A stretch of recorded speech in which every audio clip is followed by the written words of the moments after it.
Perselingkuhan itu harusnya nggak ada.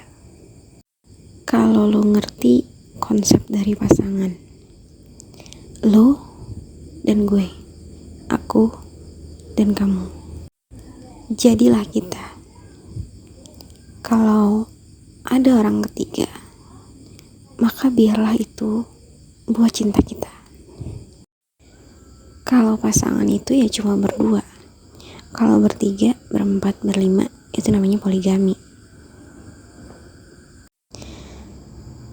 Cara mencegah orang ketiga itu hadir, perselingkuhan itu agar tidak terjadi adalah membatasi pergaulan dengan lawan jenis.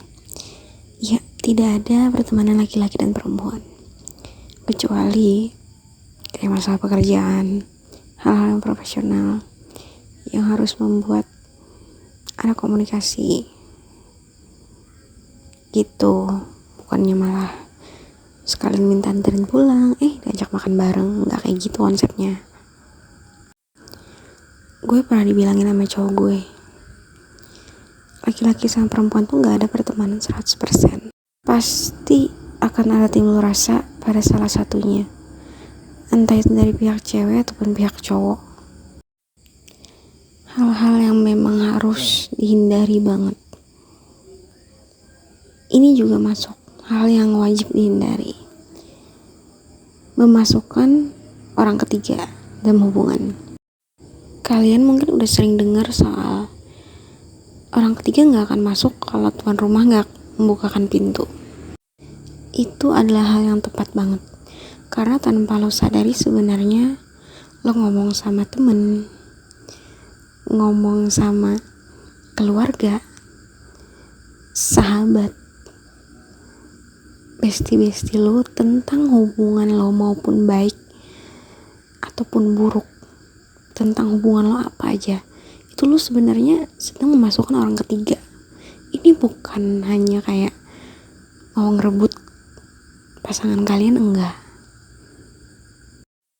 Bukan soal rebut-merebut atau memasukkan pelakor, enggak. Ini lebih ke lo ngancurin hubungan lo dari dalam, lewat orang luar, lewat orang ketiga, yaitu adalah orang-orang yang lo bagi masalah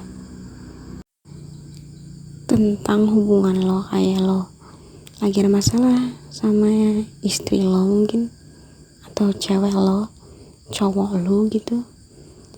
Cewek gue tuh cerewet, cowok gue tuh cuek banget, gak ada waktu.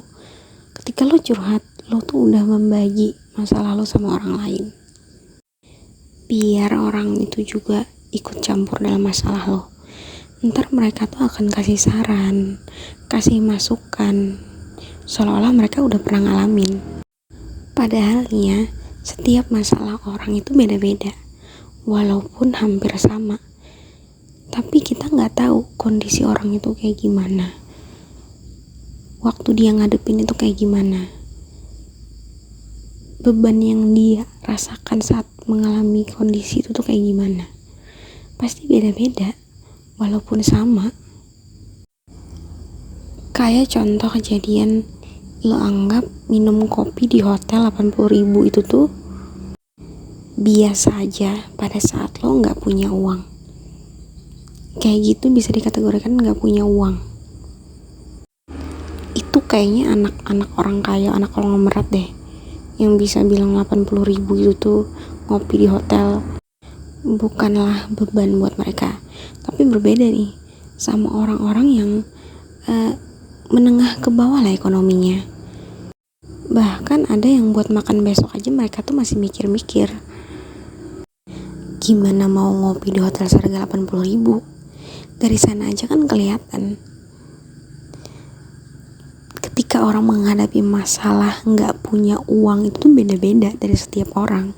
Kemampuannya, dari segi ekonominya, pemasukannya, kan bisa nilai kan perbedaan itu.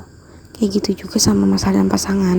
Kita tuh nggak pernah tahu maksud dan tujuan orang itu ngasih saran masukan ke hubungan kita. Biar apa? Karena kita tuh nggak pernah tahu isi hati orang. Ngasih sesuatu, kamu tuh harusnya kayak gini loh. Benarnya pasangan kamu tuh nggak baik loh. Kamu tuh lebih baik kayak gini, jangan kayak gitu. Itu tuh adalah hal-hal yang tidak harus kamu lakukan. Walaupun dia bilang gue tuh pernah di posisi lo, enggak. Setiap orang tuh beda-beda ngadepin masalah, situasinya beda. Jangan pernah nyamain hidup lo sama hidup orang lain. Karena itu hubungan kalian berdua, lo sama dia. Ya selesaiin berdua. Ketika ada masalah, selesaikan berdua, ngomong baik-baik. Cari situasi yang baik, kondisi yang baik, tempat yang nyaman buat ngomong dari hati ke hati.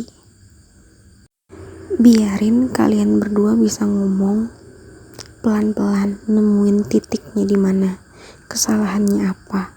Kalau udah tahu salahnya apa, jangan diulangi lagi. Udah, semua masalah tuh pasti ada solusi. Banyakin sabar, banyakin buat berpikir hal yang lebih positif.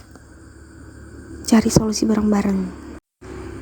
Ingat ya, kalau pasangan lo juga sayang sama lo, dia gak akan biarin lo berpikir sendiri buat masalah yang kalian sedang hadapin. Semua masalah itu sebenarnya bisa diselesaikan, kecuali satu hal, perselingkuhan. Kita harus hindarin bareng-bareng memasukkan orang ketiga, entah itu keluarga, teman, sahabat, bestie, ataupun yang nyata banget nih, kayak temen-temen gitu, temen tapi mesra, tahu kan? Yang dia temen gue, kok dia sahabat gue, kok tenang aja. Nggak ada yang namanya kayak gitu. Cewek sama cowok tuh nggak ada pertemanan.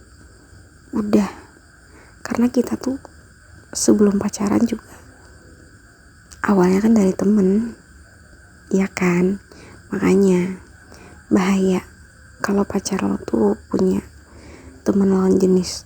Dan lo juga harus sadar diri, kalau lo nggak suka hal itu terjadi sama pasangan lo juga jangan ngelakuin hal itu. Jangan ngelakuin hal-hal yang lo nggak akan suka ketika pasangan lo ngelakuin hal itu. Udah, saling ngerti, saling paham.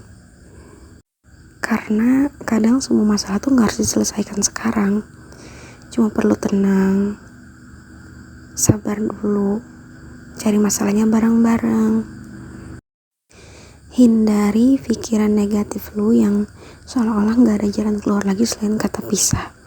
Enggak, itu adalah jalan terakhir dari terakhir banget opsi yang lo bisa pilih. Ayolah, semua masalah itu pasti ada, entah itu masalah ekonomi. Bisa kau bareng-bareng saling ngerti.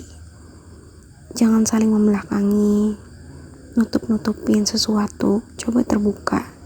Ingat, kalian tuh dua tubuh dalam satu hubungan. Ayolah, sama-sama bareng-bareng. Jangan memasukkan orang ketiga. Bisa kok kita tuh baik-baik aja tanpa ada hadirnya orang ketiga. Semuanya akan baik-baik aja kalau kita tuh saling berpegangan tangan, saling percaya sama pasangan. Jangan tuduh-tuduhan dan kasih rasa aman buat pasangan.